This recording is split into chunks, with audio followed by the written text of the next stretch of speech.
Hi, welcome back to my channel Nisha's recipe. ಇವತ್ತಿನ ವಿಡಿಯೋದಲ್ಲಿ ನಾನು ನಿಮಗೆ ಸಿಂಪಲ್ಲಾಗಿ ಒಂದು ಚಾಕ್ಲೇಟ್ ಕೇಕ್ ಮನೇಲಿ ಹೇಗೆ ಮಾಡ್ತಾರೆ ಅಂತ ಹೇಳ್ಕೊಡ್ತಾ ಇದ್ದೀನಿ. ಅದು ಓವನ್ ಇಲ್ದಲೇ ಹೇಗೆ ಮಾಡ್ತಾರೆ ಅಂತ. ಮತ್ತು ನಮ್ಮ ಚಾನಲ್ನ ಇನ್ನೂ ಯಾರು ಸಬ್ಸ್ಕ್ರೈಬ್ ಮಾಡ್ಕೊಂಡಿಲ್ಲ ಪ್ಲೀಸ್ ಸಬ್ಸ್ಕ್ರೈಬ್ ಮಾಡ್ಕೊಳ್ಳಿ. ತಡ ಮಾಡದೆ ಹೋಗಿ ವಿಡಿಯೋನ ನೋಡ್ಕೊಂಡು ಬರೋಣ ಬನ್ನಿ. ಈಗ ನಾವು ಕೇಕ್ ಬ್ಯಾಟರ್ನ ರೆಡಿ ಮಾಡ್ಕೊಳ್ಳೋಣ. ಈಗ ನಾನು 1 ಕಪ್ಪಷ್ಟು ಮೈದಾ ಹಾಕ್ಕೊಳ್ತಾ ಇದ್ದೀನಿ. ಅದೇ ನಾನು ಆ ಕಪ್ಪಲ್ಲೇ ನಾನು ಅರ್ಧ ಕಪ್ಪಷ್ಟು ಸಕ್ಕರೆನ ಪುಡಿ ಮಾಡಿ ಹಾಕ್ಕೊಂಡಿದ್ದೀನಿ. ಸಕ್ಕರೆನ ಹಾಗೆ ಹಾಕೊಳ್ಳೋಕೆ ಹೋಗಬೇಡಿ, ಅದು ಕರಗಲ್ಲ. ಸೊ ಅದಕ್ಕೋಸ್ಕರ ಪುಡಿ ಮಾಡಿ ಹಾಕ್ಕೊಂಡಿದ್ದೀನಿ.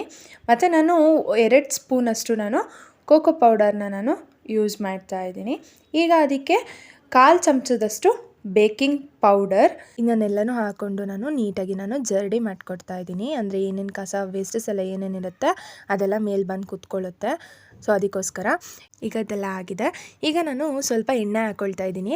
ಏನಂತ ಹೇಳಿದ್ರೆ ಎಣ್ಣೆನ ನೀವು ಬಿಸಿ ಮಾಡ್ಕೊಂಡು ಹಾಕ್ಕೊಳ್ಬಾರ್ದು ಆ್ಯಂಡ್ ಅದು ಇನ್ನೂ ಚಿಲ್ಡ್ ಅಂದರೆ ಕೋಲ್ಡಾಗಿ ಸುದಾ ಇರಬಾರ್ದು. ರೂಮ್ ಟೆಂಪರೇಚರಲ್ಲಿ ಯಾವ ಥರ ಇರುತ್ತಲ್ಲ ಆ ಥರ ಇದ್ದರೆ ಸಾಕು. ಅಲ್ಲಿ ಬೌಲಷ್ಟು ನಾನು ಹಾಲು ಹಾಕ್ಕೊಳ್ತಾ ಮಿಕ್ಸ್ ಮಾಡ್ಕೊಳ್ತಾ ಇದ್ದೀನಿ. ಇದು ಹಾಲು ಅಷ್ಟೇ, ರೂಮ್ ಟೆಂಪರೇಚರಲ್ಲಿ ಯಾವ ಥರ ಇರುತ್ತೆ ಆ ಥರ. ಕೋಲ್ಡ್ ಯಾವುದೇ ಇಂಗ್ರೀಡಿಯೆಂಟ್ಸ್ ಆದರೂ ಕೋಲ್ಡಾಗಿ ಹಾಕ್ಕೊಳ್ಳೋಕೆ ಹೋಗಬೇಡಿ.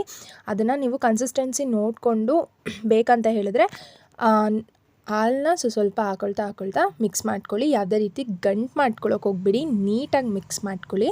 ಇಲ್ಲಿ ನಾನು ನೋಡ್ಕೊಂಡು ನಾನು ಆ್ಯಡ್ ಮಾಡ್ಕೊಳ್ತಾ ಇದ್ದೀನಿ. ನೀವು ಚೆಂದ ಬೀಟ್ ಮಾಡ್ಕೊಳ್ಳಿ, ಯಾಕಂತ ಹೇಳಿದ್ರೆ ಗಂಟು ಯಾವುದೂ ಸಿಗಬಾರ್ದು. ಅದಕ್ಕೋಸ್ಕರ ನಾನು ತೋರಿಸ್ತಾ ಇದ್ದೀನಿ ನೋಡಿ, ಈ ಥರ ಕನ್ಸಿಸ್ಟೆನ್ಸಿಲಿದ್ದರೆ ಸಾಕು. ತುಂಬ ತೆಳ್ಳಗೆ ಮಾಡ್ಕೊಳ್ಳೋಕೆ ಹೋಗಬೇಡಿ, ಇಲ್ಲ ತುಂಬಾ ಗಟ್ಟಿಗೂ ಸುದಾ ನೀವು ಮಾಡ್ಕೊಳ್ಳೋಕೆ ಹೋಗಬೇಡಿ. ನಾನು ಚೆಂದ ಬೀಟ್ ಮಾಡ್ತಾಯಿದ್ದೀನಿ, ಯಾವುದೇ ಗಂಟು ಇರಬಾರ್ದು ಅಂತ ಹೇಳಿಬಿಟ್ಟು ನೀವು ಹಾಗೆಯೇ ಚೆಂದ ಬೀಟ್ ಮಾಡಿ ಈಗ ಇದನ್ನು ನಾವು ಒಂದು ಸೈಡಲ್ಲಿ ನಾವು ಎತ್ತಿಟ್ಕೊಳ್ಳೋಣ.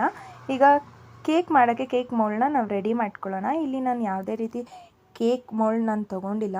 ಈಗ ಯಾರಾದರೂ ಕೇಕ್ ಮೋಲ್ಡ್ ಇರಲ್ಲ ಅಂಥವ್ರಿಗೆ ಇದು ನಾನು ತೋರಿಸ್ತಾ ಇದ್ದೀನಿ. ಇದ್ದರೆ ನೀವು ಅದರಲ್ಲೇ ಹಾಕಿ ಬೇಕ್ ಮಾಡ್ಬೋದು, ನೋ ಇಶ್ಯೂಸ್. ಈಗ ನಾನು ಒಂದು ಚಿಕ್ಕ ಬೌಲ್ ತೊಗೊಂಡಿದ್ದೀನಿ. ಅದಕ್ಕೆ ನಾನು ಸ್ವಲ್ಪ ಎಣ್ಣೆನ ಆಲ್ ಓವರ್ ನಾನು ಸ್ಪ್ರೆಡ್ ಮಾಡ್ಕೊಳ್ತಾ ಇದ್ದೀನಿ.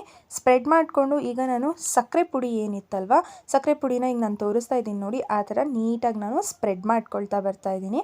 ಇದಕ್ಕೆ ನೀವು ಬೇಕಾದರೆ ಸಕ್ಕರೆ ಪುಡಿನ ಸುದಾ ಆ್ಯಡ್ ಮಾಡ್ಬೋದು, ಇಲ್ಲಾಂತ ಹೇಳಿದರೆ ಮೈದಾ ಬರುತ್ತೆ ನೋಡಿ, ಮೈದಾ ಸುದಾ ಆ್ಯಡ್ ಮಾಡ್ಬೋದು. ಇದು ಯಾವ ರೀಸನ್ಗೋಸ್ಕರ ಆಗ್ತಾಯಿದ್ದೀವಿ ಅಂದರೆ, ನಾವು ಕೇಕ್ ಬ್ಯಾಟರ್ನ ರೆಡಿ ಮಾಡಿ ಇಟ್ಕೊಂಡಿರ್ತೀವಲ್ವ, ಅದು ಯಾವುದೇ ರೀತಿ ಕೆಳಗಡೆ ಕಚ್ಕೊಳ್ಬಾರ್ದು, ಅಂದರೆ ಅಂಟ್ಕೊಳ್ಬಾರ್ದು ಸ್ಟಿಕ್ಕಿಯಾಗಿ ಅಂತ ಹೇಳಿಬಿಟ್ಟು ಈ ಥರ ಮಾಡೋದು. ಈ ಥರ ಮಾಡಿದ್ರೆ ಯಾವುದೇ ರೀತಿ ಅದು ಕೆಳಗಡೆ ಅಂಟ್ಕೊಳ್ಳೋದಿಲ್ಲ, ಬೇಕಾದಾಗ ಸ್ಟಿಕ್ಕಿಯಾಗಿ ಕೂರೋದಿಲ್ಲ ಅಂತ ಹೇಳಿಬಿಟ್ಟು ಈಗ ನಾನು ಆಲ್ ಓವರ್ ನಾನು ನೀಟಾಗಿ ಸ್ಪ್ರೆಡ್ ಮಾಡ್ಕೊಳ್ತಾ ಬರ್ತಾಯಿದ್ದೀನಿ. ತೋರಿಸ್ತಾ ಇದ್ದೀನಿ ನೋಡಿ, ಆ ಥರ ಒಂದು ಸ್ವಲ್ಪನೂ ಗ್ಯಾಪ್ ಇಲ್ಲದೆ ನೀಟಾಗಿ ನೀವು ಅದೇ ಥರ ಸ್ಪ್ರೆಡ್ ಮಾಡ್ಕೊಳ್ಳಿ.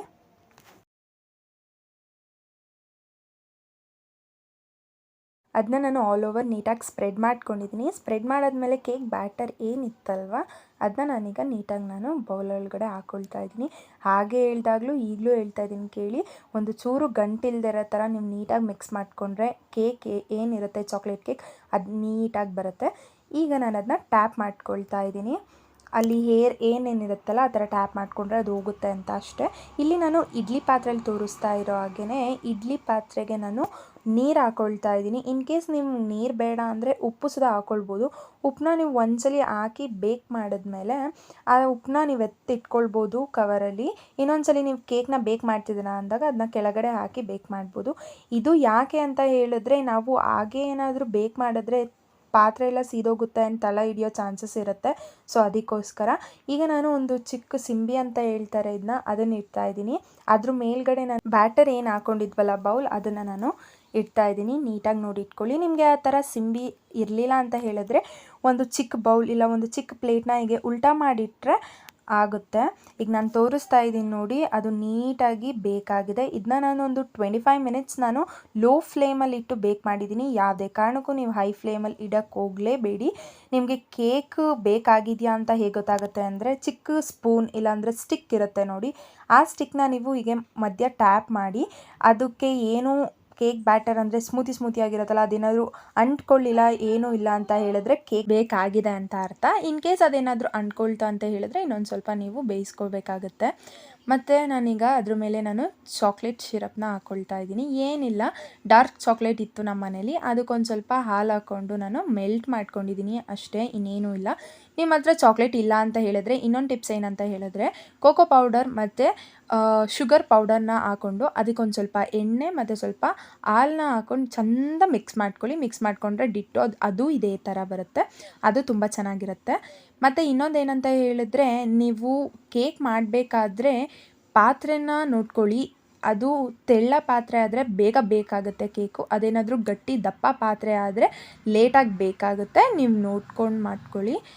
ಎಷ್ಟು ಸಿಂಪಲ್ ಆಗಿತ್ತಲ್ವಾ ಈ ಕೇಕ್, ಚಾಕ್ಲೇಟ್ ಕೇಕ್. ನೀವು ಮನೇಲಿ ಒನ್ಸ್ ಟ್ರೈ ಮಾಡಿ.